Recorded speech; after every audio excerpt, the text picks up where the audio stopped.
Good morning students, ये last lecture है ecology का। काफी सारा मैटर है, बड़ा पोर्शन है, ऑलमोस्ट 10 क्वेश्चंस एग्जाम में आते हैं। तो हमने एनसीईआरटी को कंप्लीटली डिस्कस करने के साथ साथ जो प्रीवियस ईयर्स एग्जाम क्वेश्चंस हैं वो भी कंप्लीटली डिस्कस किए हैं। मैंने एक सब एलिमेंट के फॉर्म में एक लेक्चर आपको बायोडाइवर्सिटी कंजर्वेशन और उससे पहले इकोसिस्टम के चैप्टर का ये भी डिटेल में बताया है। इस लेक्चर में हम प्रीवियस ईयर्स एग्जाम क्वेश्चंस तो डिस्कस करेंगे ही, क्योंकि देखिए एनवायरमेंटल इशू के चैप्टर में प्रीवियस ईयर्स एग्जाम क्वेश्चंस जो हैं उनमें थोड़ा थोड़ा वाइड रेफरेंस आपको मिलेगा, तो उसकी भी बात हो जाएगी, वो भी डिस्कस कर लिया जाएगा। और उसके अलावा इस चैप्टर में जो जनरल इश्यूज हैं जिनको मैंने जैसे आपके लिए छोड़ा है, जो केस स्टडीज वगैरह हैं, डिफॉरेस्टेशन है, वेस्ट मैनेजमेंट है, इन सब की जो जनरल रेफरेंसेज हैं उनकी बात भी हम यहाँ कर लेंगे। क्लियर? तो देखिए स्टूडेंट्स, लेक्चर 135 में हम डिस्कस कर रहे हैं प्रीवियस ईयर्स एग्जाम क्वेश्चंस।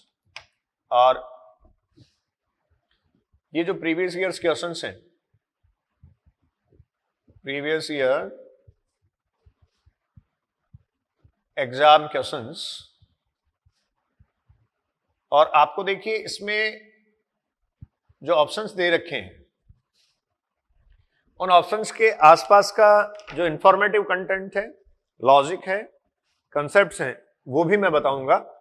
तो स्टेज 4 जो हमारे स्टडी मटेरियल में है, स्टेज 4 पे आप आ जाएं, स्टेज 4, ठीक है। और इसमें देखिए सबसे पहले मैं आपसे डिस्कस कर रहा हूं previous years exam question number first. इस पे आप आ जाएं, मॉड्यूल मेरे पास है ये इकोलॉजी का। देखिए यहां आपको कहा गया, in which of the following the BOD biochemical oxygen demand of sewage, distil effluent, paper mill effluent and the sugar mill effluents have been arranged in ascending order. तो सबसे पहले तो स्टूडेंट्स आपसे बात की गई है बीओडी, बायोकेमिकल ऑक्सीजन डिमांड। आप जानते हैं बीओडी और बायोकेमिकल ऑक्सीजन डिमांड क्या है। आप कहेंगे O2 required, O2 required to degrade biodegradable matter, biodegradable organic matter, biodegradable organic matter by aerobic bacteria.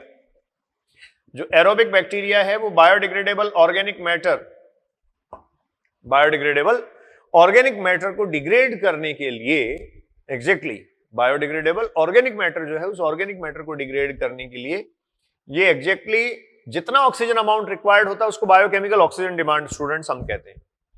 अब देखिए आपसे यहां पूछा गया है कि एक असेंडिंग ऑर्डर, असेंडिंग ऑर्डर जो है उसको अरेंज किया जाए।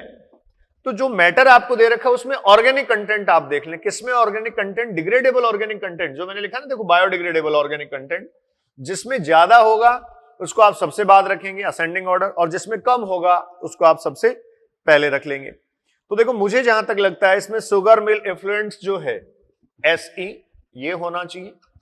शुगर मिल इफ्लुएंट के बाद अगर हम देखते हैं तो पेपर मिल इफ्लुएंट एक आपको दे रखा है, सीवेज दे रखा है और आपको डिस्टिलरी दे रखा है। तो मुझे लगता है पेपर मिल इफ्लुएंट में फिर बढ़ जाना चाहिए मैटर। उसके बाद आपको दे रखा है यहां डिस्टिलरी और उसके बाद आपको दे रखा है सीवेज। तो ये डिस्टिलरी इफ्लुएंट और ये स्टूडेंट्स सीवेज। क्लियर? तो देखो ये एक अपने आप में असेंडिंग ऑर्डर है जिसमें different type of organic matter degradation के लिए हमें दिया गया। तो आप ये कहेंगे मैक्सिमम बायोडिग्रेडेबल कंटेंट जो है वो सीवेज में प्रेजेंट होगा and maximum oxygen content is required, maximum oxygen content is required in this degradable या बायोडिग्रेडेबल मटेरियल। तो हमारे पास यहां अगर ऑप्शन हम देखें तो देखिए फर्स्ट ऑप्शन दे रखा है और फर्स्ट ऑप्शन को इस तरीके से लिख दिया गया है सीवेज, फिर उसके बाद में कह रहा है डिस्टिलरी इफ्लुएंट, उसके बाद कह रहा है पेपर मिल इफ्लुएंट और उसके बाद कह रहा है शुगर मिल इफ्लुएंट। ठीक है, इस तरीके से अरेंज करके आपको दे दिया गया है। सेकंड जो है उसमें SES जो शुगर मिल इफ्लुएंट है उसके बाद में सीधा सीवेज को काउंट कर लिया गया, तो मुझे लगता है वो ठीक नहीं होगा।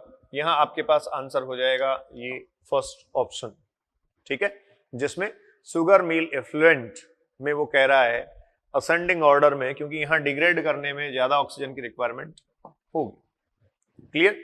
तो देखिए ये फर्स्ट क्वेश्चन था। सेकंड लिखा है in coal fire power plant electrostatic precipitator are installed to control the emission of. Second question है, ये स्टूडेंट्स एयर पॉल्यूशन में आपने डिस्कस किया था, इलेक्ट्रोस्टैटिक प्रेसिपिटेटर आपसे पूछा गया है, प्रेसिपिटेटर, और ये जो इलेक्ट्रोस्टैटिक प्रेसिपिटेटर है, ये इलेक्ट्रोस्टैटिक प्रेसिपिटेटर एग्जैक्टली स्टूडेंट्स क्या करेगा? आपको पता है सस्पेंडेड पार्टिकुलेट मैटर को रिमूव करता है, चिमनीज ऑफ द इंडस्ट्रीज है वहां ये यूज किया जाता है। यहां आपको दे रखा है कोल फाइबर पावर प्लांट में इलेक्ट्रोस्टैटिक प्रेसिपिटेटर यूज किया गया। ऑप्शंस आपको दे रखे हैं carbon monoxide, nitrogen oxides, SO2 and SPM। तो आप ध्यान रखें इलेक्ट्रोस्टैटिक प्रेसिपिटेटर SPM को रिमूव करने में हेल्प करता है, और आपको मैंने एक लेक्चर में बताया था up to 90% removal of SPM suspended particulate matter ये कर पाता है। तो इसका मतलब इलेक्ट्रोस्टैटिक प्रेसिपिटेटर जो है वो अपने आप में एक इफेक्टिव डिवाइस है। It is effective to remove the suspended particulate matter up to 90%। उसके बाद देखिए थर्ड क्वेश्चन है which one of the following is not a bio indicator of water pollution. जो वाटर पॉल्यूशन है, इस वाटर पॉल्यूशन के bio indicator, water pollution इसके bio indicator आपसे स्टूडेंट्स पूछे गए हैं, कौन सा नहीं है?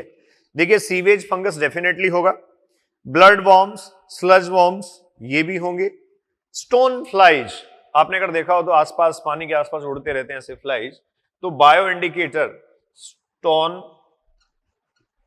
फ्लाइज ये स्टूडेंट्स नहीं होंगे। स्टोन फ्लाइज यहां बायो इंडिकेटर के फॉर्म में प्रेजेंट नहीं होंगे, जबकि सीवेज फंगस, ब्लड वॉर्म्स और स्लज वॉर्म्स आप कहेंगे sewage fungus, blood worm and sewage worms ये जो हैं वो क्या होंगे? Bio indicator. Clear? Next question है student, question number 4, in lake near a village suffered heavy mortality of fishes with in a few days, consider the following reason for this. आपको कह रहा है, क्वेश्चन नंबर 4 में discuss कर रहा हूं, lake जो है वो कह रहा है near by village, near by village या नियर बाय आप कह सकते हैं कोई जो कॉलोनाइज्ड एरिया है उसके आसपास ये है, ठीक है। Suffered heavy mortality of fishes, इसमें हैवी मोर्टिलिटी ऑफ फिशेज। अब students heavy mortality of fishes यहां कहा गया तो इसका मतलब है कि जो डिसॉल्व्ड ऑक्सीजन का अमाउंट है DO है वो कंटिन्यूसली या डिक्रीज हो रहा है या गिर रहा है, ठीक है। ये नियर बाय विलेज जो लेक है इसमें फिश मोर्टिलिटी काफी ज्यादा आ रही है, तो क्या रीजन हो सकता है? फर्स्ट लिखा है lots of urea and phosphate fertiliser were use in the crop in the vicinity.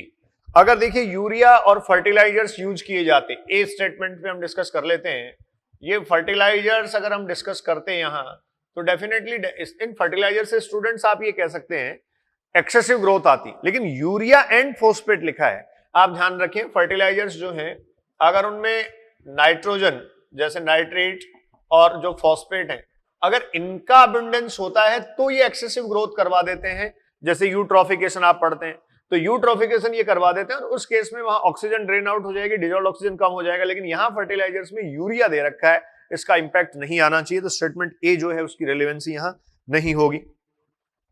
The area were spread with DDT by an aircraft, ठीक है, एयरक्राफ्ट के थ्रू आप ये कह सकते हैं DDT स्प्रेड कर दिया गया, शॉर्ट लाइट इंटरप्शन है, तो ऑब्वियस है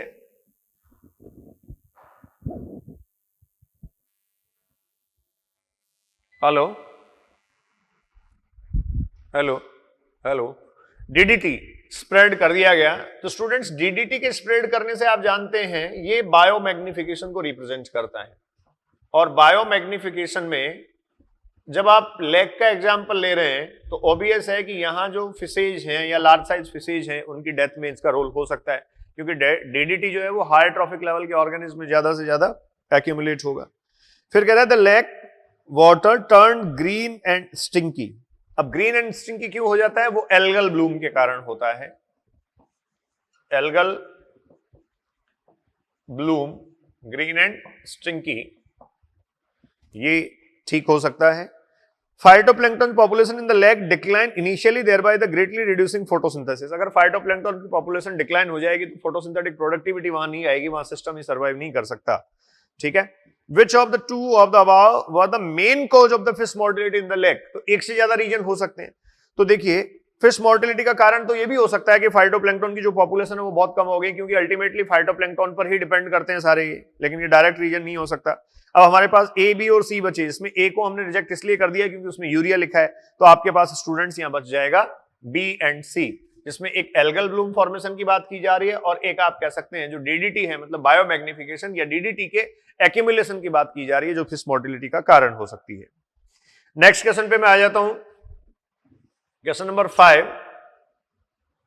और स्टूडेंट्स इसमें देखिए, इस क्वेश्चन 5 में आपसे पूछा गया according to the central pollution control board CPCB which particulate size and diameter. तो सीपीसीबी जो है सेंट्रल कंट्रोल पॉल्यूशन बोर्ड, इसके अकॉर्डिंग 2.5 माइक्रोमीटर और आप ये कह सकते हैं लेस जो पार्टिकल साइज है that will cause the greatest harm. Which particulate size and diameter or in micrometer of the air pollution is responsible for the greatest harm to human health?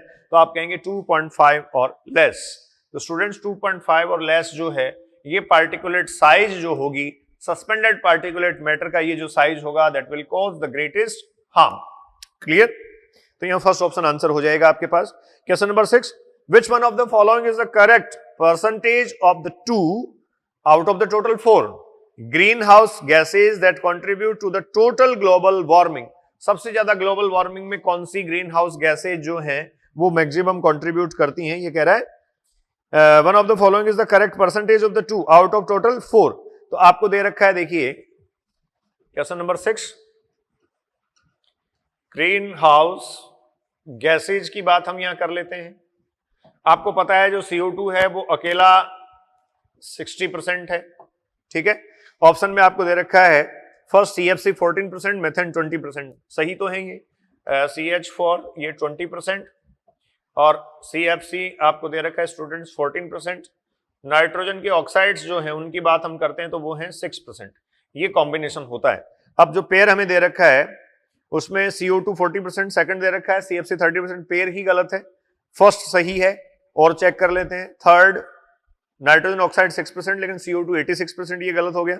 Methane 20% और N2O ये 18%, तो fourth भी गलत हो गया। तो यहां आपके पास CFC 14% एंड मिथेन 20%, ये स्टूडेंट्स आंसर हो जाएगा जो दिए गए हैं उनके अकॉर्डिंग ये मैक्सिमली कंट्रीब्यूट कर रहे हैं।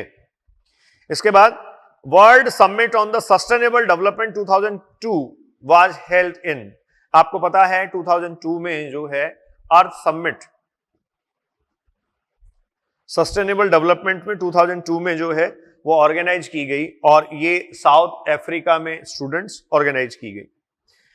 क्वेश्चन नंबर 8, एनसीईआरटी में रेफरेंस लिखा है Chipko movement was launched for the protection of. देखिए चिपको मूवमेंट जो है वो हिमालयन एरिया जो है, हिमालय का जो रीजन है उसमें चिपको मूवमेंट इंट्रोड्यूस करवाया गया था। और चिपको मूवमेंट एग्जैक्टली बायोडायवर्सिटी प्रोटेक्शन या फॉरेस्ट प्रोटेक्शन के लिए स्टूडेंट्स था, फॉरेस्ट प्रोटेक्शन के लिए ये था। ठीक है। सुंदरलाल बहुगुणा अगर नाम आपने सुना हो तो चिपको मूवमेंट से उनका कंसर्न है। Question number 9, steps taken by the government of India to control the air pollution include. AIPMT 2009 में क्वेश्चन पूछा गया students, step taken for the government of India. देखिए इसको मैं पढ़ लेता हूं ऐसे ही। Permission to use only pure diesel with maximum of 500 ppm sulphur as fuel for the vehicles. नहीं, ऐसा नहीं है कि सिर्फ जो है वो प्योर डीजल ही यूज किया जाए। डीजल और पेट्रोल जो है वो दोनों इमर्शन के बाद में जो है वो काफी अच्छा, या आप कह सकते हैं कंजप्शन के बाद में इमिशन काफी अच्छा करते हैं, दोनों ही पॉल्यूटेंट हैं। इनके बजाय CNG को ज्यादा इफेक्टिव बताया गया है। Use of the non polluting कंप्रेटिंग CNG compressed natural gas only as fuel by all buses and trucks. Use of the non polluting तो ये भी नहीं हो सकता, हालांकि पॉल्यूटिंग है बट लेस पॉल्यूटिंग है। थर्ड लिखा है compulsory mixing of 20% ethyl alcohol with petrol and 20% of biodiesel with diesel, ऐसा नहीं है। Compulsory pollution under control PUC certificate of petrol driven vehicles which test for the carbon monoxide and hydrocarbons, बिल्कुल सही बात है। ये जो PUC है, क्वेश्चन नंबर 9 में यहां से पढ़ रहा था, पॉल्यूशन अंडर कंट्रोल, ये PUC सर्टिफिकेट व्हीकल्स में बनाया जाता है और इसमें एग्जैक्टली कार्बन मोनोऑक्साइड और हाइड्रोकार्बन्स का लेवल जो है वो चेक किया जाता है। जनरल अवेयरनेस के हिसाब से भी मैं आपको बताऊं, अगर व्हीकल आप रखते हैं, गाड़ियां वगैरह आप चलाते हैं, तो जो पेट्रोल पंप्स होते हैं उन पे आपको पॉल्यूशन सर्टिफिकेट मिल जाता है, या सेपरेटली पॉल्यूशन सर्टिफिकेट जो है उसको बनाने के लिए एजेंसीज भी हैं। हालांकि ये बात अलग है कि इसमें बहुत फर्जीवाड़ा इंडिया में हो रहा है, क्योंकि ये हमारी ट्रेंड है, हमारा पहचान है। Question number 11, DDT residues are rapidly passed through food chain causing biomagnification because DDT is, ठीक है, जो DDT है वो फूड चेन के थ्रू एक्यूमुलेट हो रहा है। DDT pass through the food chains. तो क्वेश्चन नंबर 11 स्टूडेंट्स आपसे पूछा गया और ये कह रहा है बायोमैग्निफिकेशन जो आता है, अभी बायोमैग्निफिकेशन की बात हम कर रहे थे, इस बायोमैग्निफिकेशन के कारण वो कह रहा है कि डेथ को लीड करवा रहा है। तो क्या रीजन इसका हो सकता है? It is a non toxic to the aquatic animals, नहीं, एक्वेटिक फूड चेन में ही होता है। और डेफिनेटली मैंने आपको बताया था जब लेक्चर हम डिस्कस कर रहे थे, फिर एक लाइट इंटरप्शन था, लेक्चर हम डिस्कस कर रहे थे तब हमने बात की थी कि ये जो देखो DDT है ये एनसीईआरटी टॉक्सिक सब्सटेंस लिख रही है, जबकि जनरली ऐसा होता है कि किसी भी पर्टिकुलर सब्सटेंस या केमिकल सब्सटेंस को आप लें तो एक लिमिट के बाद वो टॉक्सिक होगा, ठीक है, लेकिन आपको एनसीईआरटी के अकॉर्डिंग ही इसको टॉक्सिक काउंट करना है, इसको टॉक्सिक मानना है, तो डेफिनेटली ये टॉक्सिक होगा। तो नॉन टॉक्सिक तो इसको नहीं कह सकते, फर्स्ट ऑप्शन इसका जो है वो नहीं हो सकता। दूसरा वाटर सॉल्युबल, स्टूडेंट्स अगर ये वाटर सॉल्युबल होता तो मैग्निफिकेशन होता ही नहीं, बायोमैग्निफिकेशन नहीं हो पाता, क्योंकि एग्जैक्टली क्या है, फाइटोप्लैंक्टन्स ने जो डिजॉल्व्ड कंडीशन में था DDT या वहां वाटर बॉडी में जो एक्यूमुलेशन में था उसको इंटेक किया, फिर उसके बाद में फर्दर आप कह सकते हैं जू प्लैंक्टन से स्मॉल फिशेज और लार्ज फिशेज के थ्रू होते हुए सक्सेसिव ट्रॉफिक लेवल्स में इसका अमाउंट बढ़ने लगा। तो अल्टीमेटली मैं ये कह सकता हूं कि जो DDT या टॉक्सिक सब्सटेंस है ये वाटर सॉल्युबल होने के बजाय लिपो सॉल्युबल है, लिपिड सॉल्युबल है, इसीलिए लिपिड सॉल्युबल है, इसीलिए जो टिश्यूज हैं, सेल्स हैं, उनमें स्टूडेंट्स ये एक्यूमुलेट हो जाता है। लास्ट लिखा है मॉडरेटली टॉक्सिक, नहीं, टॉक्सिक मींस टॉक्सिक, क्लियर? तो आपका आंसर यहां होना चाहिए थर्ड। फिर देखिए क्वेश्चन नंबर 12 दे रखा है, global arrangement in specific control strategies to reduce the release of the ozone depleting substances was adopt by. तो ओजोन डिप्लीटिंग सब्सटेंसेज के लिए, ओजोन लेयर प्रोटेक्शन के लिए Montreal protocol, the well known Montreal protocol, आप ध्यान रखें, ozone layer depletion को prevent करने या रोकने के लिए स्टूडेंट्स क्वेश्चन नंबर 13 में आपसे डिस्कस कर रहा हूं, मॉन्ट्रियल प्रोटोकॉल ये अडॉप्ट किया गया। और जो मॉन्ट्रियल प्रोटोकॉल अडॉप्ट किया गया था, इसमें देखिए जो पार्टिसिपेटिंग कंट्रीज थी, इंटरनेशनल लेवल का एक एफर्ट ये किया गया, इन पार्टिसिपेटिंग कंट्रीज को अपने CFC कंटेनिंग सब्सटेंसेज के यूज को हाईली रिड्यूस करने के लिए आप ये कह सकते हैं कहा गया। और इन सारे कंट्रीज का ये एग्रीमेंट था कि ये जो CFC कंटेनिंग सब्सटेंसेज है या वो सब्सटेंसेज जो यूज करते हैं जिनसे CFC रिलीज होता है, उनके यूज को ये काफी रिड्यूस कर देंगे, हाईली रिड्यूस कर देंगे। ये पैक्ट इसमें मॉन्ट्रियल प्रोटोकॉल में हुआ। इससे ऊपर रियो डी जेनेरियो कॉन्फ्रेंस आपको दे रखी है, ब्राजील में हुई थी, बायोडाइवर्सिटी से रिलेटेड है। क्योटो प्रोटोकॉल और वियना कन्वेंशन, क्योटो भी एग्जैक्टली एनवायरमेंटल जो चेंजेज है उससे रिलेटेड है और वियना कन्वेंशन बायोडाइवर्सिटी से रिलेटेड है। फिर देखिए अगला क्वेश्चन 2009 में, स्टूडेंट्स 2009 जो है उसमें प्री में क्वेश्चन आया, global arrangement of the specific control strategy ozone depletion, Montreal protocol, उसके लिए आंसर हो गया। और अगले ही क्वेश्चन में 2009 में उसी एग्जाम में पूछ लिया गया मॉन्ट्रियल प्रोटोकॉल एम सेट, तो यहां आप कहेंगे reduction of the ozone depleting substances. कई बार अच्छी किस्मत होती है तो ऐसा भी आ जाता है, एक पता है तो दोनों पता है आपको, या फिर ये भी होता है कि एक गलत पता है तो फिर दोनों ही गलत होंगे। तो ये क्वेश्चन नंबर 13 और जो 12 और 13 थे, ये 12 और 13 दोनों आपके क्लियर हुए। Question number 14, a renewable exhaustible natural resource is, जिसको रिन्यू किया जा सकता है। तो देखो एक तो पेट्रोलियम लिखा है, कोल लिखा है, मिनरल्स लिखे, तो ये साइक्लिंग में आ सकते हैं, इनको रिन्यूएबल नहीं किया जा सकता। लेकिन हाँ एग्जैक्टली जो फॉरेस्ट एक ऑप्शन आपको दे रखा है, क्वेश्चन नंबर 14 में फॉरेस्ट एक ऑप्शन आपको दिया है स्टूडेंट्स, ये जो फॉरेस्ट है इसको आप ये कह सकते हैं ये क्या होगा, रिन्यूएबल सब्सटेंस होगा। क्लियर। उसके बाद question number 15, the two gases making highest relative contribution to the greenhouse gases are. तो देखो ग्रीन हाउस गैसेज का अभी हमने एक कॉम्बिनेशन पढ़ा था, आपने कहा ग्रीन हाउस गैसेज जो है वो ये है। अब टू हाईएस्ट इसका मतलब CO2 सबसे ज्यादा, और उसके बाद अगर आप देखें तो मेथेन 20%। तो यहां देखो CO2 एंड N2O नहीं होगा, CO2 and CH4 second answer हो जाएगा। क्वेश्चन नंबर 15 जो स्टूडेंट्स आपसे पूछा गया वो इन ग्रीन हाउस गैसेज का कॉम्बिनेशन ही पूछ लिया गया, और इसमें मैक्सिमम कंट्रीब्यूट करती हैं CH2 एंड CH4। ये परसेंटेज के बेसिस पे है, क्वांटिटेटिव कंट्रीब्यूशन की बात यहां की जा रही है। फिर कह रहा है dB is a standard abbreviation used for the quantitative expression of. तो डीबी जो डेसिबल है वो आप जानते हैं नॉइज पॉल्यूशन से कोरिलेट करता है, वहां जो आपको दे रखा है साउंड किस लिमिट का आपको सुनना चाहिए। तो वो कह रहा है ए सर्टेन पेस्टिसाइड नहीं, the density of the bacteria in a medium नहीं होगा, a particular pollutant, the dominant bacillus in the culture. तो देखिए बैसिलस इन कल्चर, बैक्टीरिया और पेस्टिसाइड इनसे कोई लेना देना नहीं है इसका। The decibel is a standard abbreviation used for the quantitative expression of a particular pollutant। और जो noise pollution है उस noise pollution के लिए जो sound होगा 16, इसमें dB की बात स्टूडेंट्स आपसे की गई है, ठीक है। और ये जो dB आपसे डिस्कस किया गया है, ये dB आप ये कह सकते हैं पॉल्यूटेंट जो है, साउंड पॉल्यूटेंट, तो साउंड पॉल्यूटेंट को मेजर करने का एक स्टैंडर्ड वैल्यू है। क्लियर। उसके बाद हम देख रहे हैं 17, when the domestic sewage mix with the river water. अब डोमेस्टिक सीवेज को रिवर वाटर में अगर आप मिक्स कर देते हैं तो क्या होगा, small animals like rats will die after drinking the river water. Possible है, पॉसिबल तो हो सकता है, क्यों नहीं होगा। The increase microbial activity release micronutrient such as iron. तो माइक्रोबियल एक्टिविटी तो होगी तो न्यूट्रिएंट साइक्लिंग के बढ़ने की संभावना तो है, लेकिन आयरन की रिलीज का इतना कोई बड़ा इंपैक्ट नहीं है।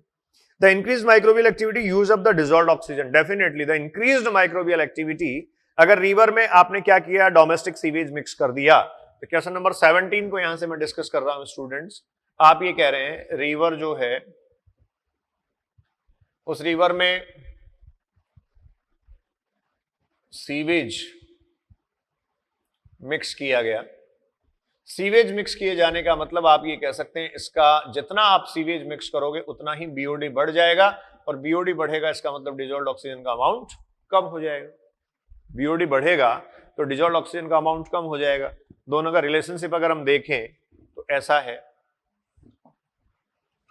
ठीक है। तो ऑब्वियस है यहां रिवर में अगर आप ऑर्गेनिक मैटर इनपुट बढ़ाएंगे, सीवेज इनपुट बढ़ाएंगे, तो डेफिनेटली सीवेज इनपुट बढ़ाए जाने से इस रिवर में डिजॉल्व्ड ऑक्सीजन अमाउंट कम हो जाएगा। फोर्थ लिखा, the river water is still suitable for drinking as impurities are only about 0.1%। 0.1% impurities तो वो सीवेज मिक्स किए बिना है, ठीक है। तो थर्ड आंसर 17, क्वेश्चन नंबर 17 जो है इसमें स्टूडेंट्स आपका आंसर हो जाएगा थर्ड। क्वेश्चन नंबर 18 लिखा है, which one of the following statement is wrong in the case of Bhopal gas tragedy. 1000 of human being died, radioactive fall of the engulfed Bhopal, it took place in the night of December 2-3, 1984, methyl isocyanate gas leakage took place। देखो ये ठीक है, radioactive fall out engulfed Bhopal, ये second इसमें incorrect हो जाएगा। जो Bhopal gas tragedy है AIPMT 2011 में पूछा गया, ये स्टूडेंट्स मैंने आपसे डिस्कस किया था, और मिथाइल आइसोसाइनेट के लीक होने से ऐसा हुआ। भोपाल गैस ट्रेजेडी, ठीक है। भोपाल गैस ट्रेजेडी आपको पूछ रहा है, ये 1984 दिसंबर में हुई, बिल्कुल ठीक है। 2-3 दिसंबर 1984। और दूसरी इंपॉर्टेंट बात, जो मिथाइल आइसोसाइनेट है इसके लीकेज से स्टूडेंट्स ये हुई थी। रेडियो एक्टिव फॉल जो है उसका कोई यहां रेफरेंस नहीं है।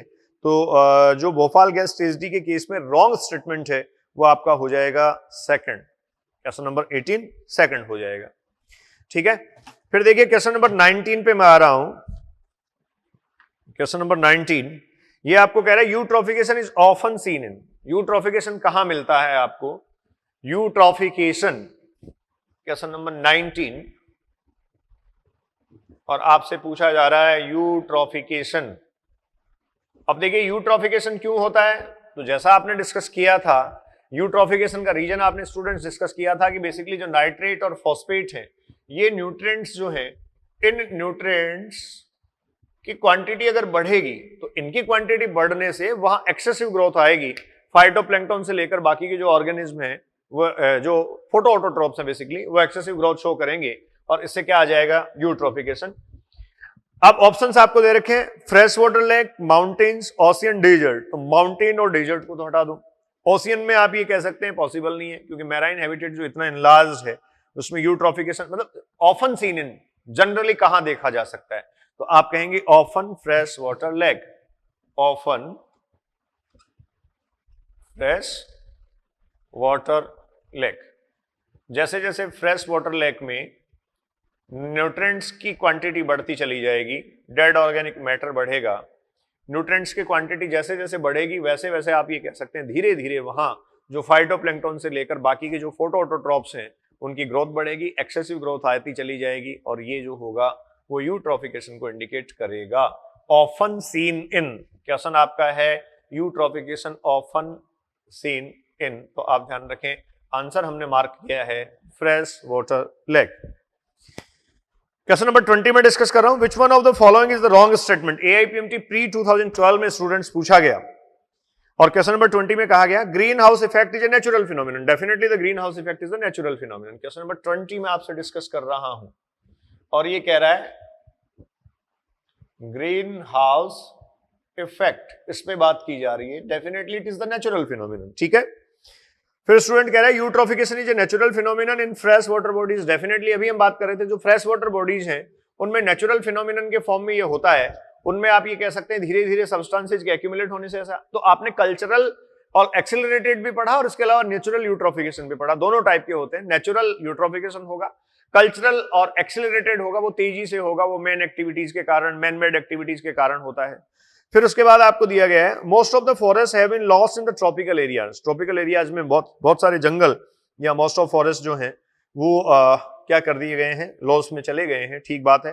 फिर कह रहा है ozone in upper part of the atmosphere is harmful to the animals. ये गलत लिखा है, आपको ओजोन जो बताया गया था, ओजोन को आपने कैटेगराइज किया था स्टूडेंट्स, बैड ओजोन और गुड ओजोन। बैड ओजोन और गुड ओजोन, आप ये कहते हैं बैड ओजोन लोअर जो एटमॉस्फेरिक लेयर है जैसे ट्रोपोस्फेयर और उसके नीचे अगर ओजोन की प्रेजेंस है तो वो बैड होगी, that will harm the animals directly. यहां लिखा है ozone in upper part of the atmosphere is harmful. Upper part of the atmosphere की बात की गई तो जैसे स्ट्रेटोस्फेयर की बात हम कर लें, देखिए stratosphere that is the upper part of the atmosphere. Students upper part of atmosphere में स्ट्रेटोस्फेयर में तो जो ओजोन प्रेजेंट है that will call as the good ozone, ठीक है, बिकॉज यूवी रेडिएशंस के अगेंस्ट हमें वो प्रोटेक्ट करेगी, एनवायरमेंटल शील्ड के फॉर्म में वो एक्ट करेगी, वो यूवी रेडिएशंस का पेनिट्रेशन अर्थ सरफेस तक नहीं होने देगी। क्लियर? तो आप यहां ये जो लास्ट स्टेटमेंट दे रखा है 20th में 4, इसको आप इनकरेक्ट रेफरेंस काउंट कर लेंगे। क्लियर? नेक्स्ट 21 देखिए, अगला क्वेश्चन है question number 21। In an area where DDT has been used extensively, the population of birds declines significantly because. Question number 21, और देखिए स्टूडेंट्स इसमें भी DDT की बात की गई है कि किसी एक पर्टिकुलर एरिया में DDT जो है वो एक्सटेंसिवली यूज होता है। एक्सटेंसिव यूज, ठीक है, तो ऑब्वियसली इसका एक्सटेंसिव यूज होता है। तो ये जो DDT है इसके एक्यूमुलेशन से रिलेटेड कंसेप्ट आप जानते हैं, कई सारे क्वेश्चन हम डिस्कस कर भी चुके हैं। बायोमैग्निफिकेशन को इंडिकेट करता है, सक्सेसिव ट्रॉफिक लेवल्स पर एक्यूमुलेशन बढ़ता चला जाएगा। तो यहां कह रहा है आपको कि इसका जो पॉपुलेशन बर्ड्स की डिक्लाइन हो रही है significantly because cobras were feeding exclusively on birds. नहीं, अगर कोबराज बर्ड्स पर एक्सक्लूसिवली फीड कर भी रहे हैं तो कोबराज को ज्यादा नुकसान होने वाला है क्योंकि DDT एक्यूमुलेट्स जो है वो बर्ड्स में हुआ है। फिर कह रहा है many of the birds eggs laid did not hatch. बिल्कुल ठीक बात है, क्योंकि आपने ये पढ़ रखा है कि जो कैल्शियम ये जो DDT है, इस DDT से जो बायोमैग्निफिकेशन होता है ये कैल्शियम मेटाबॉलिज्म को सीधा सीधा अफेक्ट करता है। स्टूडेंट्स, जो कैल्शियम मेटाबॉलिज्म है उस कैल्शियम मेटाबॉलिज्म पर इसका सीधा अफेक्ट होता है। जो कैल्शियम मेटाबॉलिज्म होगा उसके इफेक्ट होने से जो एग सेल है वो थिन होने लगेगा और अर्ली ब्रेकेज उसमें आने लगेंगे। तो अल्टीमेटली इस पर इंपैक्ट आता है, इसलिए आप ये कह सकते हैं ये सेकंड ऑप्शन जो है वो हमारे पास आंसर हो सकता है। फिर लिखा है बर्ड स्टॉप्ड लेइंग एग्स, ऐसा नहीं है कि अंडे देना ही बंद कर देंगे। Earthworm in the area get eradicated, नहीं। क्वेश्चन नंबर 22 पे मैं आ रहा हूं। Measuring biochemical oxygen demand BOD is a method used for. तो 22 में आपसे पूछा है कि जो बायोकेमिकल ऑक्सीजन डिमांड है बीओडी, ये मेजर किया जाता है। The measuring biochemical oxygen demand is a method used for measuring the activity of Saccharomyces cerevisiae in producing curd and the commercial scale. देखिए, सैक्रोमाइसिस सेरिविसी का जो प्रोडक्शन है और कमर्शियल स्केल, इसका इससे कोई लेना देना नहीं है। आप जानते हैं बीओडी जो है वो किसी एक वाटर सैंपल में, या जो वाटर बॉडी है, वाटर सैंपल और स्टूडेंट्स जो वाटर बॉडी है, इस वाटर बॉडी और वाटर सैंपल में जो डिजॉल्व्ड ऑक्सीजन है, इस डिजॉल्व्ड ऑक्सीजन का अमाउंट या तो रिड्यूस हो गया है या फिर आप ये कह सकते हैं रिड्यूसिंग कंडीशन में है, उसके लिए इसको यूज किया जाता है। और ये बीओडी अल्टीमेटली क्या होती है तो आप ये जानते हैं, it is the required oxygen.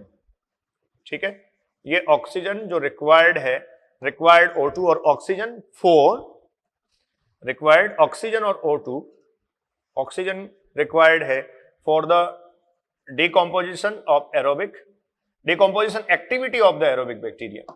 Aerobic bacteria जो डिकम्पोजिशन की एक्टिविटी करेंगे उसके लिए ऑक्सीजन जो रिक्वायर्ड होगी। सेकंड लिखा working out the efficiency of RBCs out their capacity to carry oxygen. नहीं, कोई रिलेशन नहीं है आरबीसी का जो कैरी आउट करता है ऑक्सीजन को। Estimating the amount of organic matter in sewage water, definitely आपने ये सीधा पढ़ रखा है। सीवेज वाटर जो है या सीवेज अमाउंट ऑर्गेनिक मैटर किसी भी पर्टिकुलर वाटर बॉडी में जितना ज्यादा बढ़ेगा, स्टूडेंट्स उस वाटर बॉडी का बीओडी भी उतना ही ज्यादा बढ़ जाएगा। बायोकेमिकल ऑक्सीजन डिमांड का जो वैल्यू है डेफिनेटली वो भी क्या होगा, यहां हाई हो जाएगा। इसके बाद लिखा working out the efficiency of oil driven automobile engines. तो ये इररेलेवेंट है, यहां थर्ड ऑप्शन आपके पास आंसर आ जाएगा जिसमें वो कह रहा है estimating the amount of organic matter in sewage water. फिर लिखा है question 23 the domestic sewage in large cities. Domestic sewage in large cities, तो देखो ये भी वाटर पॉल्यूशन से रिलेटेड क्वेश्चन ही है। When treated in STPs does not really require the aeration step as the sewage contain adequate oxygen।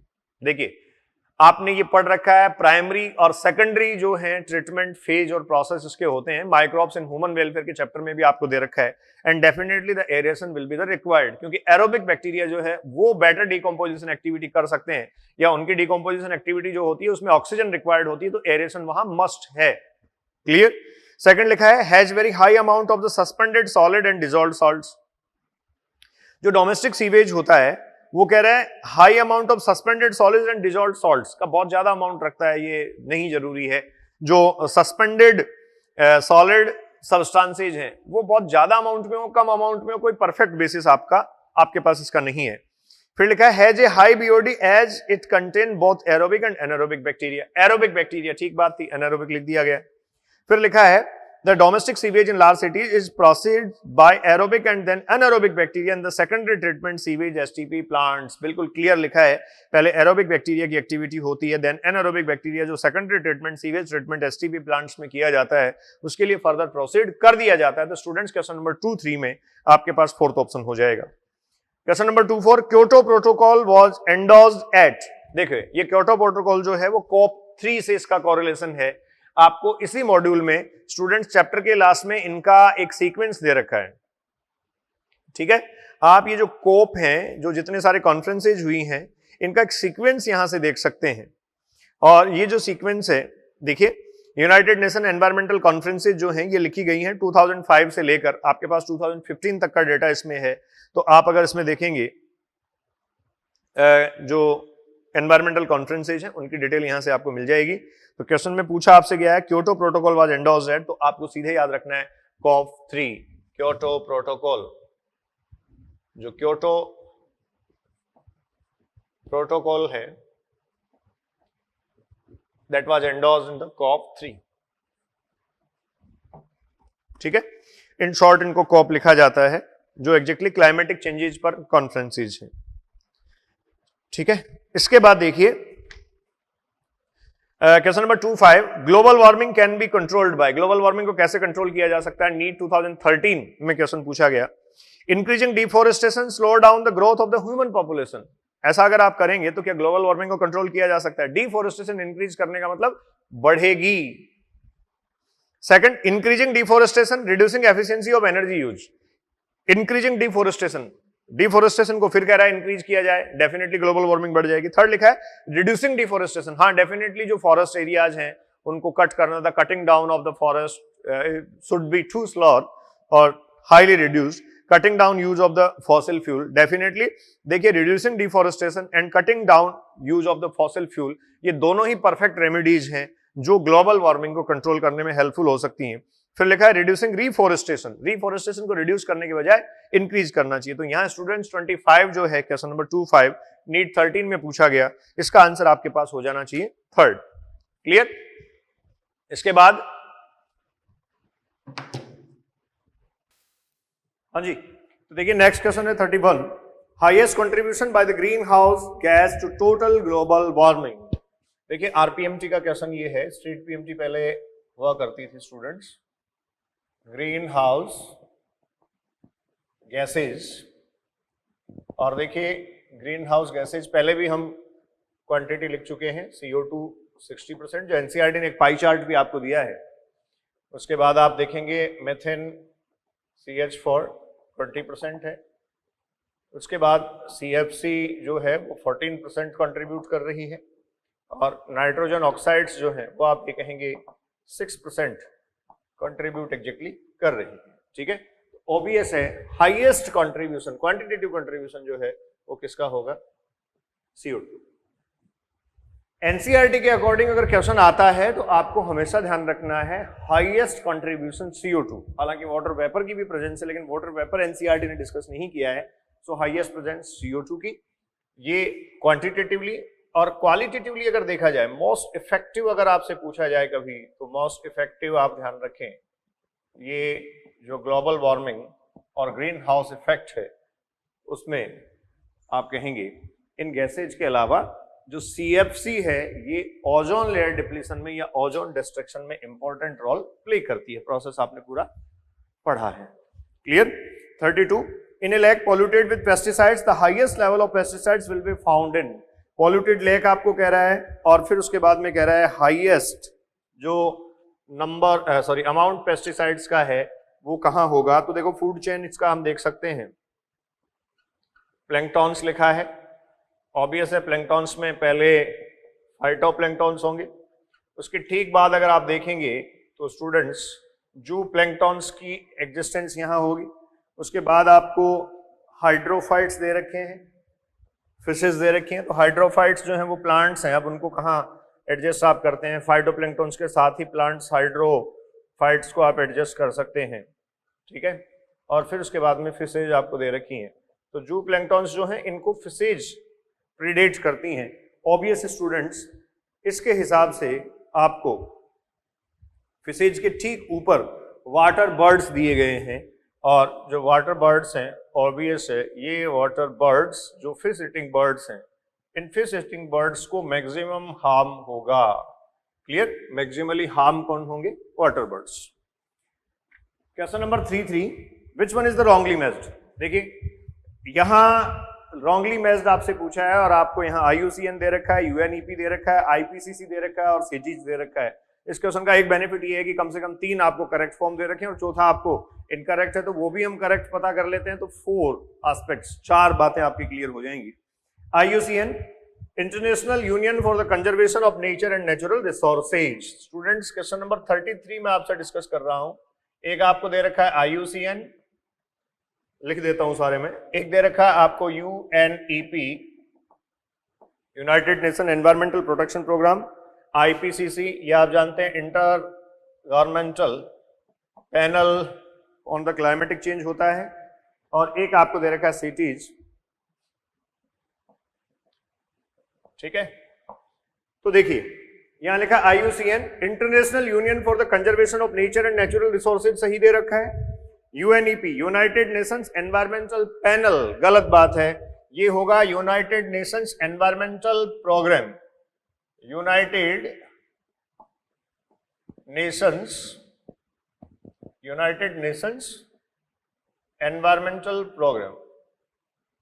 आपको United Nations environmental protection programme भी लिखा हुआ मिल सकता है, ठीक है, ये सही होगा। यहां गलत दे रखा है, इसलिए 33 का आंसर तो स्टूडेंट सेकंड हो जाएगा। IPCC देखिए, inter governmental panel on the climatic changes, सही लिखा है, और सिटीज को लिखा है convention on the international trade off endangered species, ये बिल्कुल सही है। तो इस तरीके से आपको 3 to 4 ये जो एब्रिविएशंस हैं ये आपकी तैयार हो जाती है। कई बार एग्जाम में क्वेश्चन आता है, ध्यान रखें, आते हैं। 34, high value of BOD biochemical oxygen demand indicates that, ये देखिए RPMT का क्वेश्चन नहीं है, मुझे जहां तक लगता है इसमें गलत मार्क है। High value of BOD biochemical oxygen demand indicate, ये जो है मुझे जहां तक लगता है AIPMT का क्वेश्चन है, ठीक है, AIPMT 15 का क्वेश्चन होना चाहिए। चलो लेकिन क्वेश्चन एग्जाम का कंफर्म है, क्योंकि देखो इसमें कंफ्यूजिंग रेफरेंस है, जब पेपर सॉल्व किया गया था उस टाइम आंसर की बनाई गई थी, तो मुझे ध्यान है कि इसमें हमने डिस्कस किया था। क्या है डिस्कस करने लायक? हाई वैल्यू ऑफ BOD, वो कह रहा है BOD जो है, इस BOD का हाई वैल्यू है, and this high value of BOD indicates, ये BOD का जो हाई वैल्यू है ये क्या इंडिकेट करता है? तो BOD का हाई वैल्यू इंडिकेट करता है स्टूडेंट्स कि कोई भी वाटर बॉडी जो है वो पॉल्यूटेड है। लेकिन मुझे यहाँ 2 ऑप्शन दिए गए, फर्स्ट लिखा था consumption of organic matter in the water is higher by the microbes. अब देखो, कंजप्शन ऑफ ऑर्गेनिक मैटर, देखिए ऑर्गेनिक मैटर का जो कंजप्शन है, ऑर्गेनिक मैटर, इसका कंजप्शन हाई अगर होगा तो ऑब्वियस है वहां जो माइक्रोब्स हैं वो डिजॉल्व्ड ऑक्सीजन अमाउंट को यूज कर जाएंगे, यहां डिजॉल्व्ड ऑक्सीजन का अमाउंट कम हो जाएगा और BOD का वैल्यू बढ़ जाएगा, तो लॉजिकल है ये। सेकंड दे रखा है वाटर इज प्योर, बिल्कुल कोई मतलब नहीं है। Water is highly polluted and water is less polluted, तो हमें फर्स्ट और थर्ड ऑप्शन पे डिस्कस करना चाहिए। फर्स्ट ले रखा है consumption of the organic matter is high bye the microbes, और थर्ड दे रखा है वाटर इज हाईली पॉल्यूटेड। ये स्टूडेंट्स हाईली पॉल्यूटेड इसको बता रहा है, हाईली पॉल्यूटेड कह रहा है, ठीक है। तो अब देखो, कहीं भी किसी भी वाटर बॉडी में जो डिजॉल्व्ड ऑक्सीजन और BOD है, अगर आप इनका रेफरेंस देखें तो इस तरीके से आपको मिलेगा, क्लियर, जैसा पहले भी मैंने आपको बताया। अब यहां एक बात काम की ये है, ये कह रहा है consumption of organic matter in the water is higher by the microbes, definitely consumption of organic matter in water body by microbes is higher, that represent the low amount of dissolved oxygen, high amount of BOD, ये बिल्कुल logical है, conceptual है। Third लिखा highly polluted, ये भी बात ठीक है।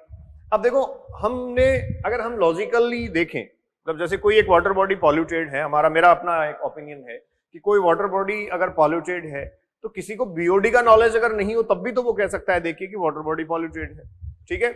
लेकिन यहां हम जो है वो कंसेप्ट के बजाय इनिशियल रेफरेंस प्रेफर करें, और इनिशियल रेफरेंस के अकॉर्डिंग स्टूडेंट्स इसका आंसर दिया गया water is highly polluted. Initial reference के अकॉर्डिंग इसका आंसर क्या दिया गया? Water is highly polluted.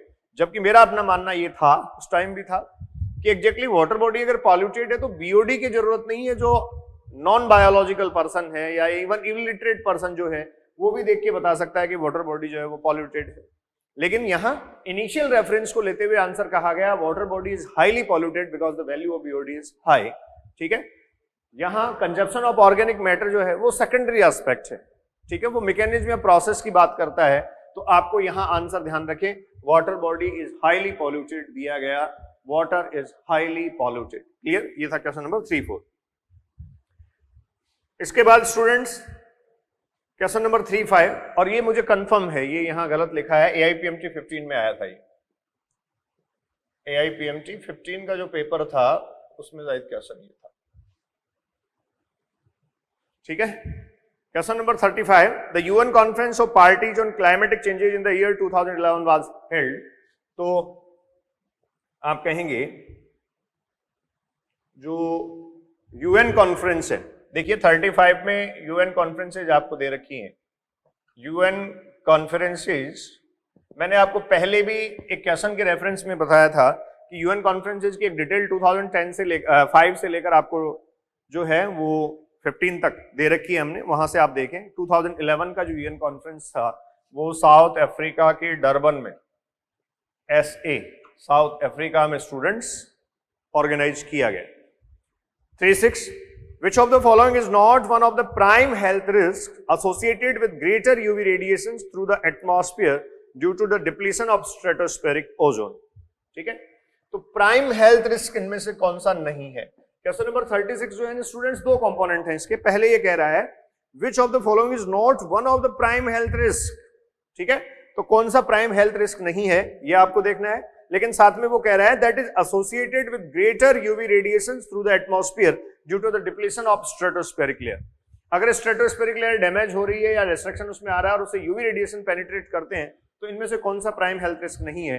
देखिए, increased liver cancer, skin cancer, immune system, reduced immune system and damage of eye. आप अगर इसमें देखेंगे तो लीवर कैंसर जो है वो स्टूडेंट्स यूवी रेडिएशंस के कारण कॉमन या प्राइम जो है वो हेल्थ रिस्क नहीं है। हालांकि लीवर कैंसर अपने आप में प्राइम हेल्थ रिस्क है, लेकिन यूवी रेडिएशंस के कारण, आप ध्यान रखें, यूवी रेडिएशंस के कारण जो लीवर कैंसर है वो प्राइम हेल्थ रिस्क नहीं होगा। यहां जैसे स्किन कैंसर की बात की गई, इनिशियली सबसे पहले आप ये कह सकते हैं यूवी रेडिएशंस का इंपैक्ट स्किन पे ही आएगा, और स्किन कैंसर जो है वो यूवी रेडिएशंस के कारण जो हो रहा है वो प्राइम हेल्थ रिस्क में डेफिनेटली काउंट किया जाएगा। आईज पर मैक्सिमम इफेक्ट होता है, आपने ये पढ़ रखा है, डीएनए और जो प्रोटीन्स हैं वो मैक्सिमली एब्जॉर्ब करते हैं, वो प्रेफरेंटली एब्जॉर्ब करते हैं यूवी रेडिएशंस को, इसलिए ये हार्म करती है। तो ऑब्वियसली इम्यून सिस्टम भी डैमेज होगा या रिड्यूस हो जाएगा। तो इंक्रीज्ड लीवर कैंसर जो है वो आप कहेंगे students is not a prime health risk. Increased liver cancer is not a prime health risk. लेकिन एक बात आप ये क्लियर करें, this is not a prime health risk which is associated with UV radiations. Clear? अपने आप में तो प्राइम हेल्थ रिस्क है, लीवर का डैमेज होना किसी भी ह्यूमन के लिए प्राइम हेल्थ रिस्क हो सकता है, लेकिन यहां आपसे पूछा गया कि यूवी के साथ एसोसिएटेड है या नहीं। क्लियर? अब इसके बाद में आप आइए क्वेश्चन नंबर 37, AIPMT 15 का ही क्वेश्चन है स्टूडेंट्स, ये मुझे कंफर्म है इनमें मार्क गलत हो गया है। ये 37 जो क्वेश्चन, हाँ 37 में तो सही लिखा है, AIPMT 15 में आया ये। यहां देखिए, रिचेल कार्सन की एक फेमस बुक आपसे पूछी गई थी और पेस्टिसाइड पॉल्यूशन पर ये बेस्ड थी। Ecosystem management, noise pollution, population explosion वगैरह सब दे रखे हैं ऑप्शन आपको, आप ध्यान रखें। पेस्टिसाइड पॉल्यूशन से कोरिलेट करती थी Rachel Carson, the famous book silent spring. ठीक है, तो जो साइलेंट स्प्रिंग है रिचेल कार्सन की,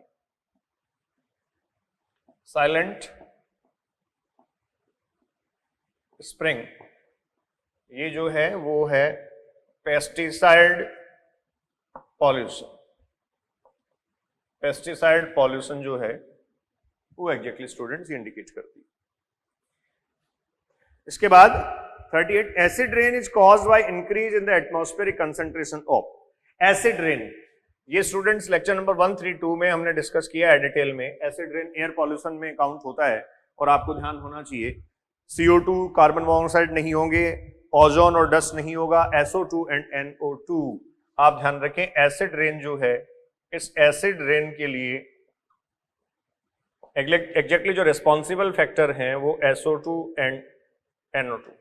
नाइट्रोजन और सल्फर के जो ऑक्साइड्स हैं ये रिस्पॉन्सिबल हैं, और स्टूडेंट्स आपको पता होना चाहिए ये H2SO4 और HNO3 ये बनाते हैं, और यही एग्जैक्टली एसिड रेन का कंपोनेंट होते हैं। आपको ये भी क्लियर होना चाहिए, the rainfall less than 5 pH, rainfall less than pH 5 से नीचे का जो रेनफॉल होता है वो एसिडिक रेनफॉल काउंट किया जाता है।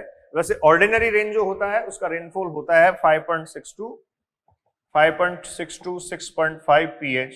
ये ऑर्डिनरी रेनफॉल का जो pH है वो काउंट किया जाता है।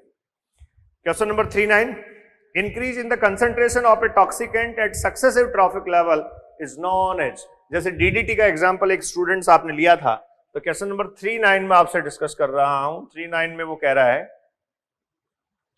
Increased concentration increased concentration of the toxicant at successive trophic level, तो सक्सेसिव ट्रॉफिक लेवल पर या टॉक्सिकेंट्स पर जो कंसंट्रेशन इंक्रीज हो रही है, ये स्टूडेंट्स, जैसे डीडीटी का एग्जांपल हम ले लें, इसको आप कहते हैं बायोमैग्निफिकेशन, बायोमैग्निफिकेशन। और ऑलमोस्ट देखिए 40 क्वेश्चन तक हम आ गए हैं और आपको कम से कम भी 5 क्वेश्चन बायोमैग्निफिकेशन के अब तक देखने को मिले हैं। ठीक है, तो आप देख सकते हैं कि बायोमैग्निफिकेशन मतलब वाटर पॉल्यूशन से बीओडी और बायोमैग्निफिकेशन वगैरह से कितने क्वेश्चन आते हैं, ऑलमोस्ट हर साल एग्जाम में question. Question number 40, a river with an flow of domestic sewage rich in the organic waste may result in. देखो ये रिवर है और वो कह रहा है इसमें वाटर फ्लो कर रहा है, फ्लो ऑफ वाटर, ये डायरेक्शन है। ठीक है, एक तरफ हम कंसंट्रेशन ले लें, ये आपने ग्राफ पढ़ रखा है, एनसीईआरटी ने भी ग्राफ दे रखा है, और वो कह रहा है a river with an inflow of the domestic sewage rich in the organic waste may result in. तो जैसे ही डोमेस्टिक सीवेज आप इनपुट इस पे करते हैं, सीवेज इनपुट जैसे स्टूडेंट्स आप इस पे करते हैं, तो जो चेंजेज आते हैं वो चेंजेज आपने स्टडी किए हैं। क्या चेंजेज आएंगे? डिसॉल्व्ड ऑक्सीजन का जो लेवल है वो नीचे आएगा, फ्लो के साथ साथ फिर ऊपर जाएगा, और जो बीओडी का लेवल नीचे है वो नीचे से स्टूडेंट्स आप कह सकते हैं ऊपर जाएगा। ये जो पहले कम था वो ज्यादा हो जाएगा और ये नीचे आ जाएगा। इस तरीके से आपको स्थिति देखने को मिलेगी। फाइनली यहां अगर आप देखेंगे तो बीओडी कम होगी और डिसॉल्व्ड ऑक्सीजन इस स्टेट में ज्यादा हो जाएगा। ठीक है, क्योंकि फ्लो ऑफ वाटर है। तो जहां ऑर्गेनिक इनपुट डाला गया था वहां आप देखिए डिसॉल्व्ड ऑक्सीजन का लेवल बहुत कम है, जहां प्योर वाटर है या साफ पानी है, प्योर तो हम नहीं कह सकते बहुत परफेक्ट, यहां डिसॉल्व्ड ऑक्सीजन का लेवल बढ़ गया है और बीओडी का लेवल कम हो गया है। तो देखिए ऑप्शंस पढ़ लेते हैं। Increase population of aquatic food web organism, population अगर इंक्रीज हो गई है तो डोमेस्टिक सीवेज के इनपुट से नहीं होगी, हालांकि लिटिल बिट इंपैक्ट आ सकता है क्योंकि सीवेज का इनपुट जो है स्टूडेंट्स उसमें न्यूट्रिएंट्स की अवेलेबिलिटी भी हो सकती है। And increase population of fish due to the biodegradable nutrients, biodegradable nutrients जो हैं उनके डिग्रेडेशन से फिश की पॉपुलेशन इंक्रीज हो या इंक्रीज प्रोडक्शन ऑफ फिशेज हो, ये डायरेक्टली डिपेंड नहीं करता, क्योंकि सबसे पहले तो फाइटोप्लैंक्टन या हाइड्रोफाइट्स जो भी लेक में प्रेजेंट होंगे न्यूट्रिएंट्स को डायरेक्टली यूज वो करेंगे, उसके बाद इंपैक्ट इस पे आएगा। थर्ड लिखा है death of fish due to the lack of oxygen, बिल्कुल परफेक्ट बात है। जैसे ही आप यहाँ सीवेज इनपुट करवाते हैं और वो जो ऑर्गेनिक मैटर है उस ऑर्गेनिक मैटर के इनपुट से आप स्टूडेंट्स ये कहते हैं डिसॉल्व्ड ऑक्सीजन का लेवल ये आ गया, तो यहाँ इस पॉइंट पर पर्टिकुलरली आप कहेंगे क्या आएगी? फिश मॉर्टेलिटी, इस पे आ जाएगी फिश मॉर्टेलिटी।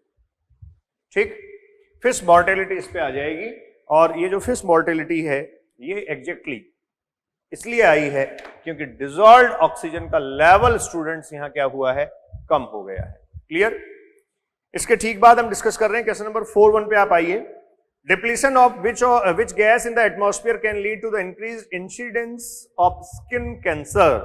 अब देखो आपने गुड ओजोन और बैड ओजोन पढ़ा था, तो क्वेश्चन नंबर 4.1 पे मैं बात कर रहा हूं। आप ये कह रहे हैं ओजोन जो है O3, ये गुड ओजोन और बैड ओजोन में हम कैटेगराइज करते हैं। जो ट्रोपोस्फेयर या लोअर एटमॉस्फेरिक लेयर है, हमारे एटमॉस्फेरिक लेयर्स में है, लोअर एटमॉस्फेयर में जो है उसको बैड ओजोन आप कहेंगे, और जो स्ट्रेटोस्फेयर में है इसको स्टूडेंट्स आप कहेंगे गुड ओजोन, बिकॉज ये ओजोन सील्ड बनाती है जो एग्जैक्टली हमें अल्ट्रावायलेट रेडिएशंस या यूवी रेडिएशंस के अगेंस्ट प्रोटेक्ट कर रही है। तो आप देखिए आपके पास आंसर हो जाएगा इसका ozone first 41। Joint forest management concept was introduced in the India. देखिए JFM जो है 42 में पढ़ रहा हूं, क्वेश्चन नंबर 42, ये JFM इस एनवायरमेंटल इशू के चैप्टर में सबसे लास्ट में लिखा है। जो लास्ट पैराग्राफ उसमें लास्ट स्टेटमेंट्स ही है जिसमें JMF लिखा है, JFM लिखा है, जॉइंट फॉरेस्ट मैनेजमेंट। और 1980s में स्टूडेंट्स ये जो है वो इंट्रोड्यूस करवाया गया था 1980 में, जॉइंट फॉरेस्ट मैनेजमेंट इंट्रोड्यूस करवाया गया। Clear? 43, a lake which is rich in organic waste may result in. Organic waste जो है उसमें अगर किसी लेक में क्वांटिटी बढ़ जाती है या किसी लेक में ऑर्गेनिक वेस्ट की क्वांटिटी ज्यादा है, ऑर्गेनिक वेस्ट रिच कोई है, तो क्या होगा? ऑब्वियस स्टूडेंट, ऐसा ही क्वेश्चन हमने यहाँ डिस्कस किया था अभी, ऑर्गेनिक वेस्ट जितना बढ़ाओगे, सीधा सा फंडा है, organic waste is directly proportional to the value of BOD. जितना ऑर्गेनिक वेस्ट बढ़ाओगे उतना ही बीओडी बढ़ जाएगी। क्वेश्चन नंबर 4.3 आपसे पूछा गया है और ऑब्वियस है, अगर बीओडी बढ़ेगी तो फाइनली वहां क्या आएगी, फिश मोर्टेलिटी इन लेक।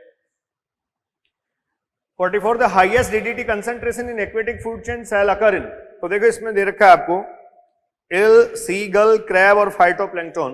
तो स्टूडेंट्स क्वेश्चन नंबर 4.4 में देखिए आप, क्वेश्चन नंबर 4.4 यहां जो सीगल है,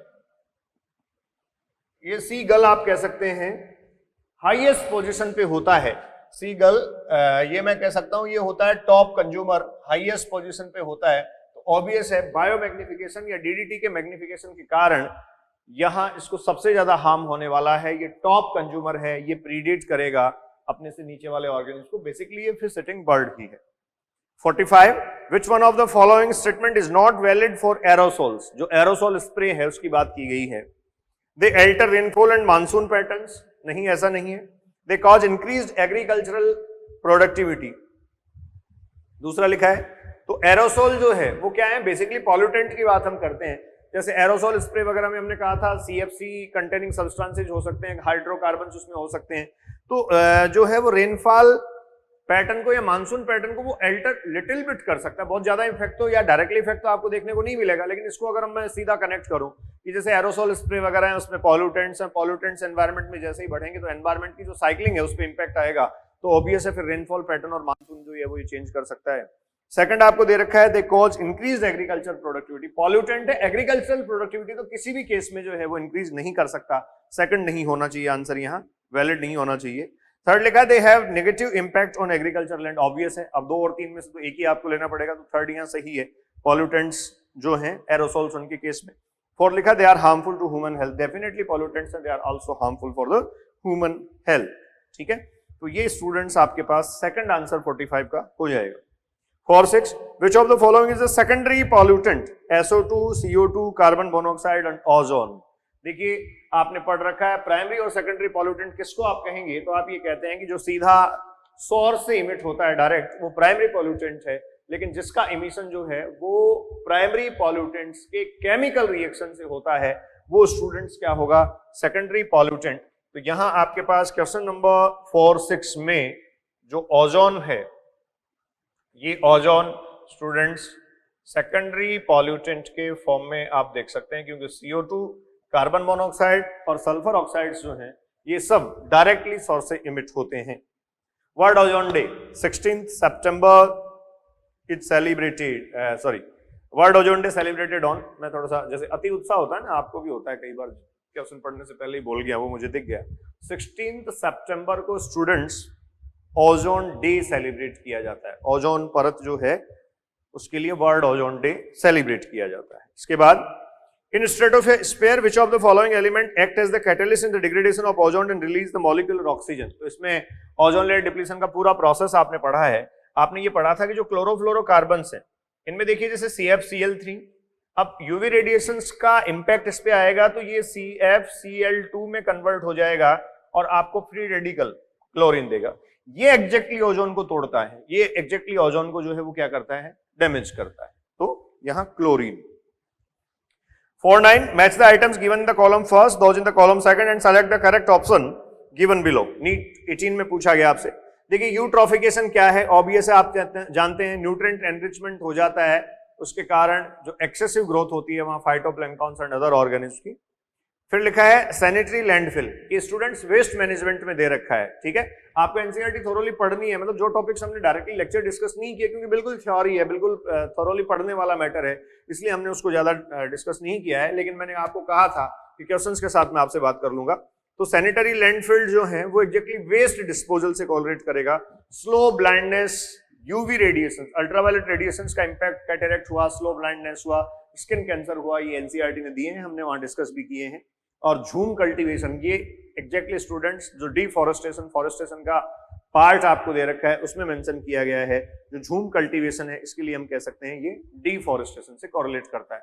झूम कल्टीवेशन क्या होता है एग्जैक्टली, जैसे नॉर्थ ईस्ट इंडिया जो है या जो हिली एरिया बेसिकली है वहां जो फार्मर्स हैं वो क्या करते हैं, झूम कल्टीवेशन जो करते हैं उसके लिए वहां आसपास जो सर्ब्स और ट्रीज और प्लांट्स हैं उनको सबको काट के वहीं जला देते हैं। हालांकि वो जो प्लांट और उनके कंटेंट है उनकी जो एस होती है उससे न्यूट्रिएंट्स उसी सॉइल में आ जाते हैं, लेकिन एक लार्ज स्केल पे आप ये कह सकते हैं वो सीढ़ी नुमा ऐसे स्टेयर्स वाइज है ना, आपने कभी देखा हो पहाड़ियों में बहुत सुंदर खेत वो बनाते हैं, तो उसके लिए वो झूम कल्टीवेशन जो है उसको अडॉप्ट करते हैं। 50 which of the following method is most suitable for the disposal of nuclear waste. Nuclear waste के डिस्पोजल के लिए मोस्ट सुटेबल मेथड क्या है स्टूडेंट्स, ये भी जो है वो आपको वेस्ट मैनेजमेंट में दे रखा है। Dump the waste within rocks under deep oceans.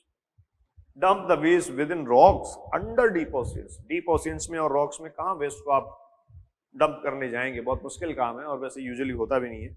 बरी the waste within the rocks deep below the earth surface. हाँ, अगर आप उसको बर्न कर देते हैं, आप उसको जला देते हैं, छोड़ देते हैं, तब आप ये कह सकते हैं डेफिनेटली ये हार्मफुल नहीं होगा। Shoot the waste into space, space में नहीं छोड़ा जा सकता। Bury the waste under Antarctic ice cover. Antarctic ice cover में कहा, मतलब इम्पॉसिबल सा है, तो सेकंड ऑप्शन में आप यहाँ आंसर कंसीडर कर लें। Which of the following protocol did aim for the reducing emission of chlorofluorocarbons into the atmosphere? तो स्टूडेंट्स क्लोरोफ्लोरोकार्बन का जो यूज है या इमिशन है उसको कम कर दिया जाए, ओजोन लेयर डिप्लीशन को रोके जाने या उसको प्रिवेंट किए जाने से रिलेटेड ये स्टूडेंट्स है। क्वेश्चन नंबर 5.1 आपने जो डिस्कस किया है, तो ये एग्जैक्टली आप कहेंगे मॉन्ट्रियल प्रोटोकॉल को इंडिकेट करता है। ये मॉन्ट्रियल प्रोटोकॉल को स्टूडेंट्स इंडिकेट करता है, आपको ये सारे पता होने चाहिए। Montreal protocol. Which of the following pairs of the gases is mainly responsible for the greenhouse effect? आपने परसेंटेज डिस्कस किया था, ये क्वेश्चन पहले भी आ चुका है। CO2 60% and methane 20%। तो ये जो है वो दोनों आप ये कह सकते हैं मोस्ट इंपॉर्टेंट है क्वांटिटेटिवली। क्वेश्चन नंबर 5.3 है स्टूडेंट, 2019 में पूछा गया। तो आप देखिए 2019 में भी, 2019 में 4 क्वेश्चन इस चैप्टर से आए हैं। इसी तरीके से आप 18 में भी देखेंगे तो 4 क्वेश्चन है, 17 में देखेंगे तो आपको एक ही क्वेश्चन यहाँ दे रखा है, हालांकि इससे कोरिलेट करते हुए क्वेश्चन कुछ और आगे होंगे। और 16 में भी अगर आप देखेंगे फर्स्ट और सेकंड दोनों एग्जाम में, तो ऑलमोस्ट सेकंड में एक ही आया, फर्स्ट में 3 क्वेश्चन आए, तो 3-4 क्वेश्चन इससे आते रहे हैं।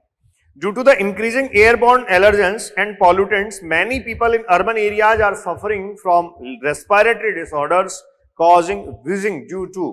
तो आपसे ये पूछा गया है कि जो एयरबॉर्न एलर्जेंस हैं और जो पॉल्यूटेंट्स हैं उनके कारण अर्बन एरियाज में बहुत सारे जो लोग हैं वो सफर कर रहे हैं, तो क्या रीजन क्या है इसका? तो आप ये कह सकते हैं, फर्स्ट लिखा proliferation of fibres tissues and damage of the alveolar walls. नहीं, ऐसा कुछ नहीं है, फाइबरस टिश्यूज का जो है वो प्रोलिफरेशन या नहीं होता है। Reduction in the secretion of surfactants by the pneumocytes, ऐसा भी नहीं है। फिर लिखा है begin growth on the mucus lining of the nasal cavity, और फिर लिखा है inflammation of the bronchioles and bronchitis. देखिए इन्फ्लामेशन जो है वो इसमें परफेक्ट रीजन होगा, जो एयरबॉर्न डिजीज है वो एयरबॉर्न डिजीज या रेस्पिरेटरी डिसऑर्डर्स और जो पॉल्यूटेंट्स हैं उनकी वजह से ये होता है। तो 53 में स्टूडेंट्स आंसर हो जाएगा आपके पास 4। तो देखो ये प्रीवियस ईयर्स एग्जाम क्वेश्चंस थे, आपके पास टोटल नंबर ऑफ क्वेश्चंस जो है वो यहाँ 53 थे, और इसी के साथ इकोलॉजी आपका कंप्लीट होता है। क्लियर?